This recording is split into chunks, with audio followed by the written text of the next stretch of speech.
welcome back, listeners, to the Blend podcast with your host Sana, where we blend business smarts with soulful alignment.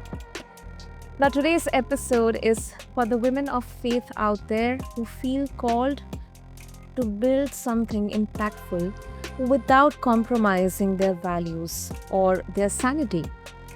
Now, listeners, I'm so excited to introduce my guest to all of you, Kristin Dronchi. She's a former 9 to 5er turned powerhouse Christian mindset and business coach, movement maker, and the host of the Kingdom Revolution podcast.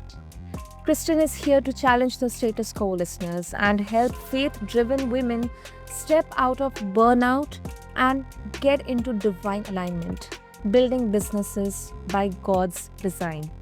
Now, we are diving into a topic that's both timely as well as transformational: the power of kingdom collaborations, how to grow your audience without being a slave to social media.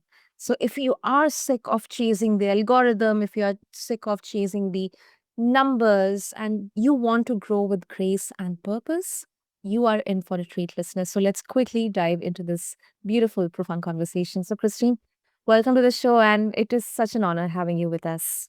Oh, thank you so much, Sana. I appreciate it, and I am honored to be here. Lovely, lovely.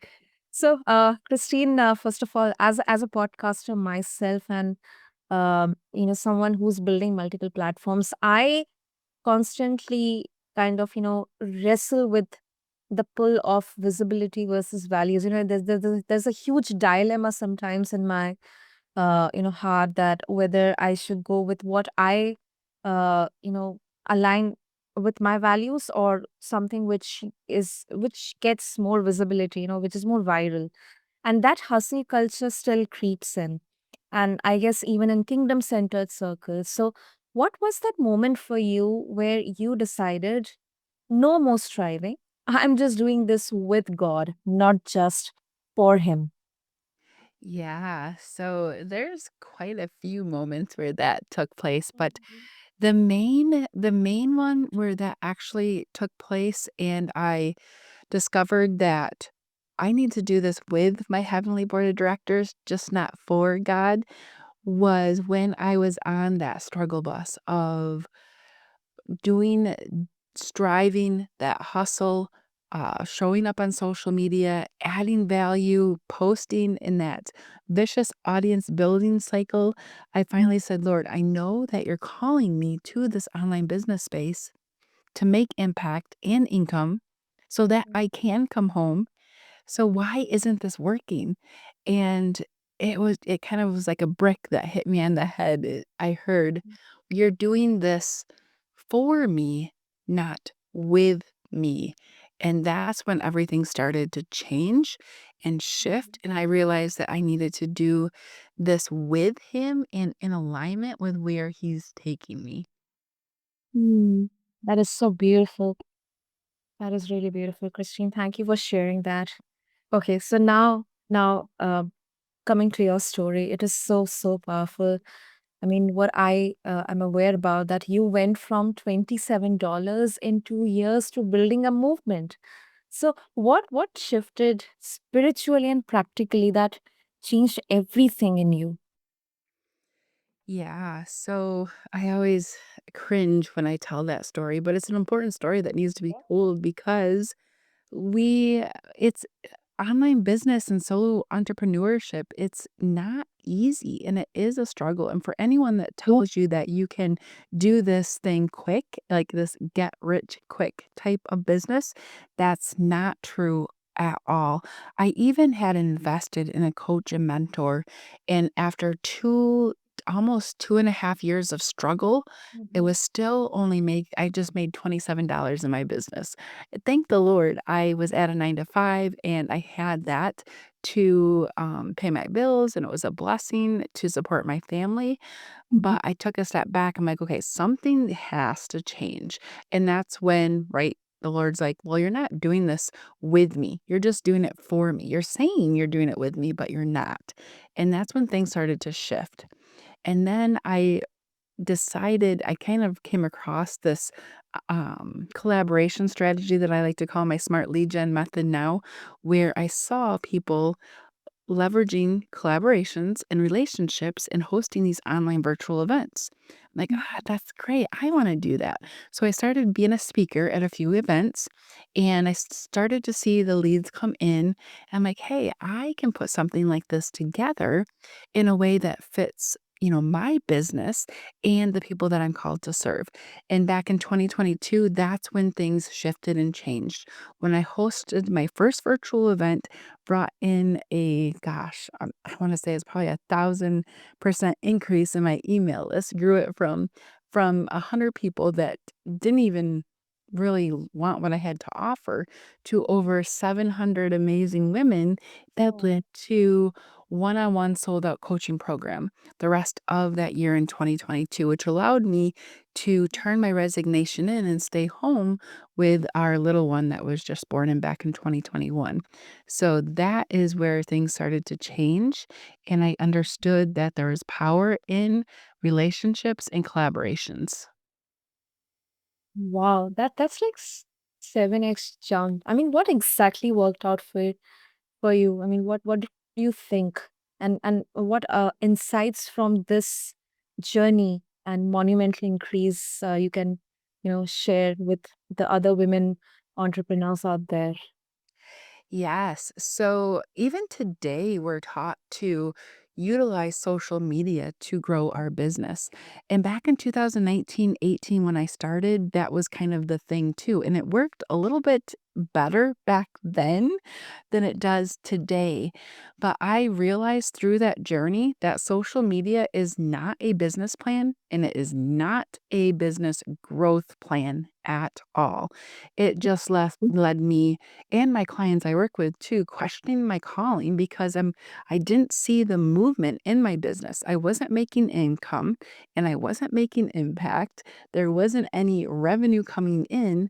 Even though I was hashtag doing all the things I was told to do, my business wasn't moving and there was no momentum, which crushed my spirits and really started me questioning, am I really supposed to be doing this thing?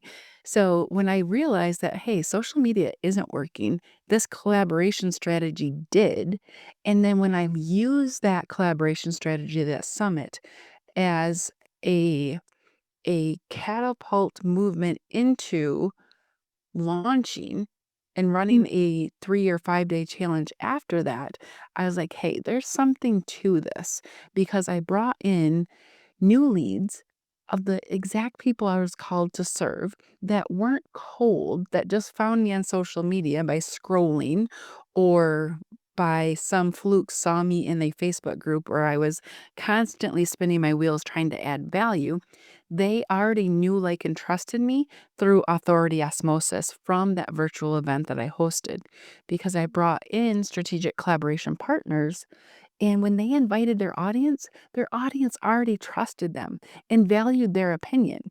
So when they came into my world, they already trusted me and valued my opinion. So it allowed me to capitalize on the momentum that the online business space needs in order to, one, excite me and encourage me to keep moving forward.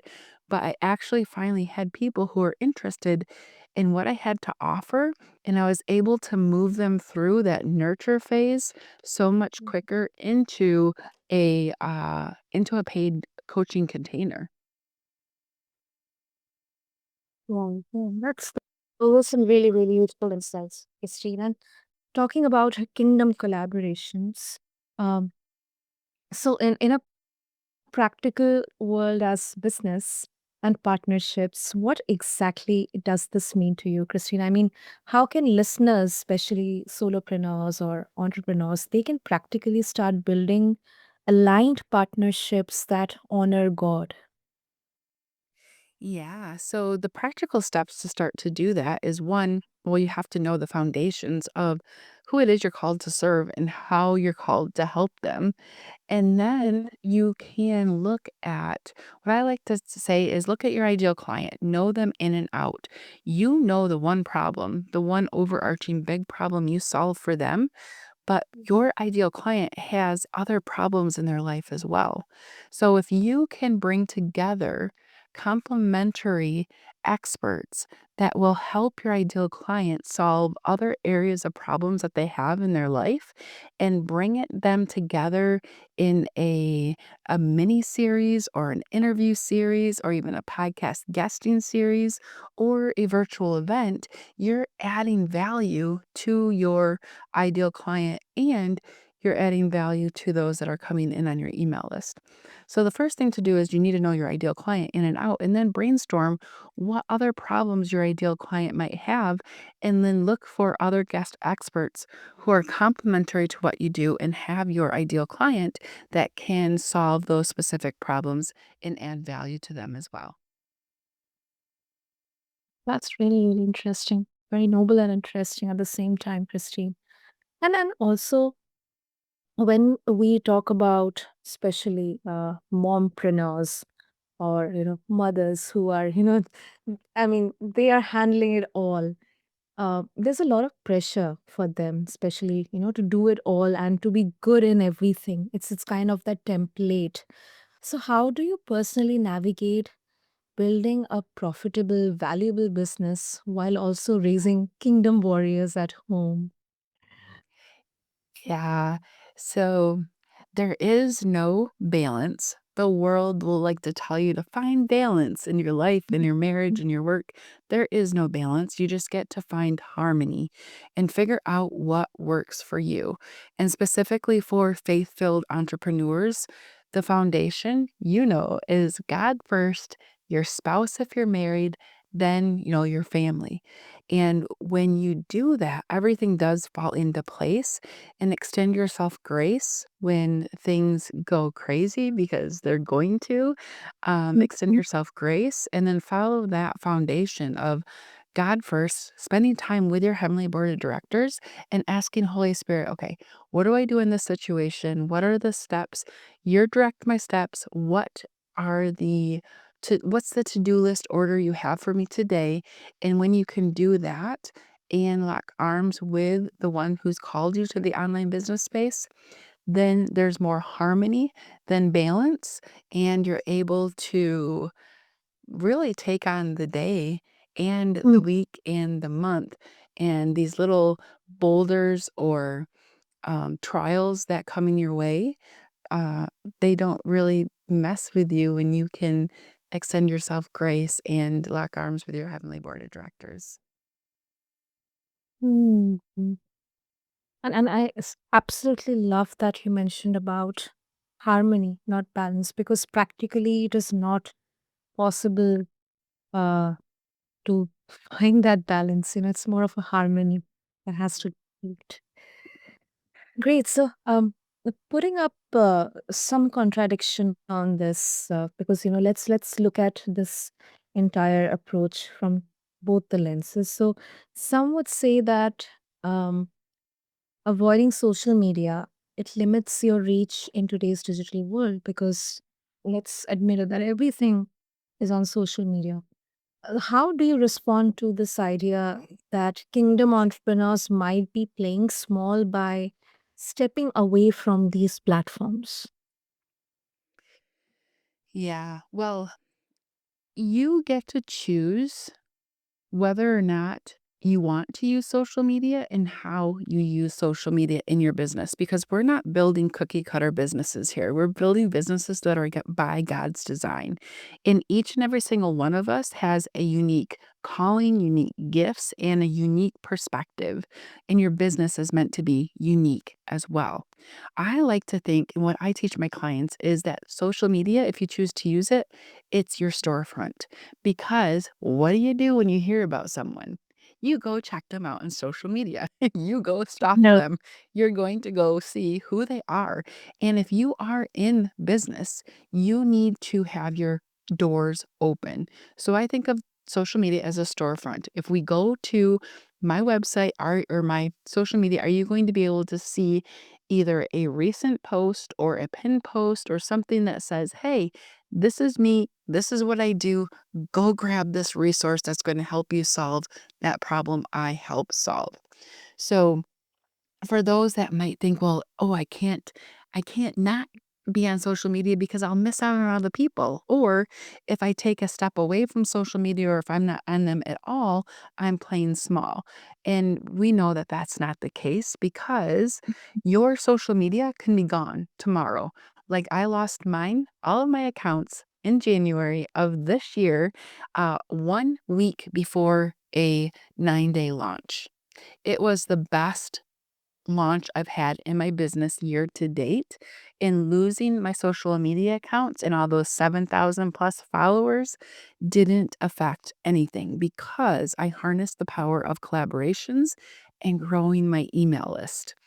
And I knew that I owned my email list.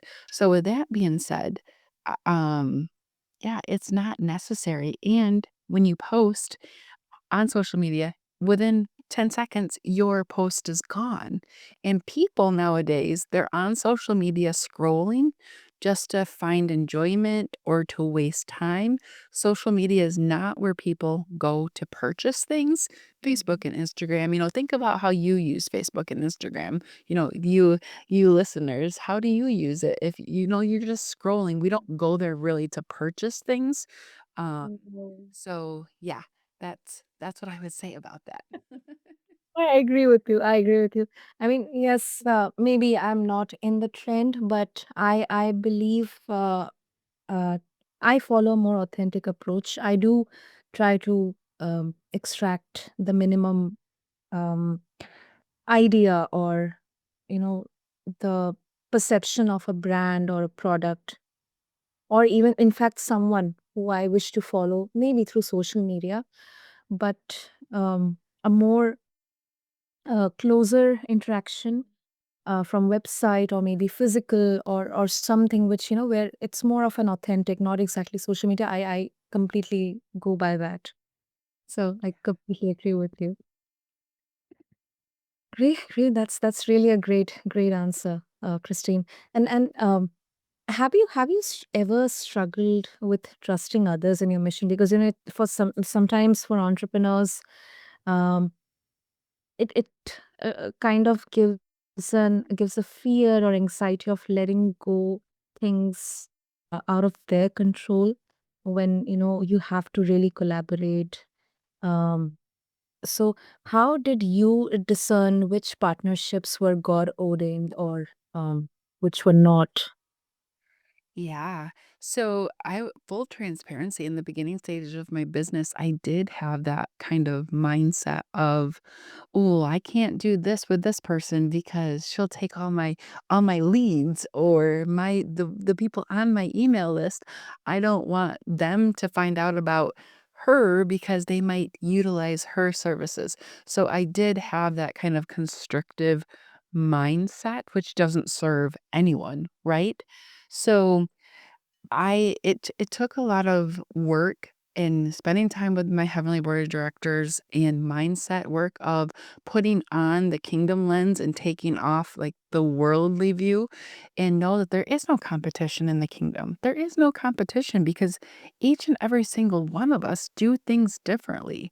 So for another woman that teaches women how to start their online business, my unique differentiator is who I am, my perspective, my beliefs, and weaving in that movement and eternal impact of what I'm trying to create here on this side of heaven, and how my unique framework extracted from who I am and my blueprint and how I can help someone is totally different than somebody else's. So, in order to first step into collaborations, you need to have that mindset. There is no competition because I'm uniquely qualified to do the unique thing that I'm called to do. And then how I discern partnerships and collaborations. Well, for me, it goes back to my ideal client. My ideal client is Christian women. So Mhm. I won't partner with someone that doesn't have the same beliefs or values as me because I value my people. I don't want to put someone in front of them that might do something harmful or have a different world, may have a worldview versus a biblical worldview. So for me, I'm always looking at their website. I'm listening to their podcast if they have a podcast. It's by Mhm. referrals and a quick conversation with them just to see. They don't have to be like I am and um, have scriptures and talk about their faith, because a lot of us Christian entrepreneurs are called to serve the secular world and called to serve believers and non believers, and that is okay. But for me, specifically, I want to make sure that the person that I am aligning with has the same, and this goes for everybody, has the same values, morals, belief system, and they have a spirit of collaboration as well. Mhm. Makes sense. So before we wrap up, Christine, for women just stepping out of the 9 to 5 grind and they have this calling based entrepreneurship, what's your biggest piece of advice to help them build with God instead of striving for results? Yeah, so for those of you who are, at a 9 to 5 that's draining you and you feel that you are being called to the online business space to take your God-given genius zone and create something from it, the number one tip that I could give you is to press in and keep moving forward, and you are going to feel ill equipped. You're going to feel unqualified, but know that if you have that inner desire, it's a gift and a dream that God gave you, and it's meant for you. Not everyone is going to have your same dreams and desires or even understand what you want to do, because entrepreneurship, we are a different breed. Wouldn't you say, Sana? Yes, absolutely. Yeah, we think differently, we strive differently, we dream differently, so don't let anyone squash your dreams because it's your dream. The Lord gave it to you. So that would be my number one tip, to keep moving forward. Don't stay stuck, because clarity comes from taking action. And too many times I've seen people just stay stuck in the same spot instead of moving forward. You have to keep moving because God can't move a parked car. I mean, he can, but he needs you to move so he can direct you. Mm, that is so true. That is so true. That's such a beautiful piece of advice, I guess, for all of us, especially for all the entrepreneurs out there, especially for women entrepreneurs out there. So, if they would like to connect with you, what's the best way to do that? Yes, well, you can find me definitely on social media, that's for sure. But if you are interested in a gift or a resource, you can grab the Grow Without the Scroll private podcast, and you can either email me at kristindronchi@gmail.com and I can get that over to you, or maybe it'll be in the show notes here. Absolutely. We'll have all the links and details in the show notes. And Thank you. Christine, thank you for this conversation, so full of truth and fire. And also thank you for reminding us that we don't have to sacrifice our sanity or our families to grow something meaningful for us. So thank you so much for this conversation. Yeah, thank you so much for having me. I appreciate being able to add value to your audience as well. And as always, if this episode blessed you, listeners, don't forget to share it with a fellow kingdom sister. And until next time, keep building boldly and blending business with purpose. And also do check out the show notes along with this episode on your favorite podcast platform to connect with Christine and enjoy her free resources. Tune into her podcast, Kingdom Revolution. And yeah, thank you. Thank you to everyone for tuning in. And this is your host, Sana, signing off.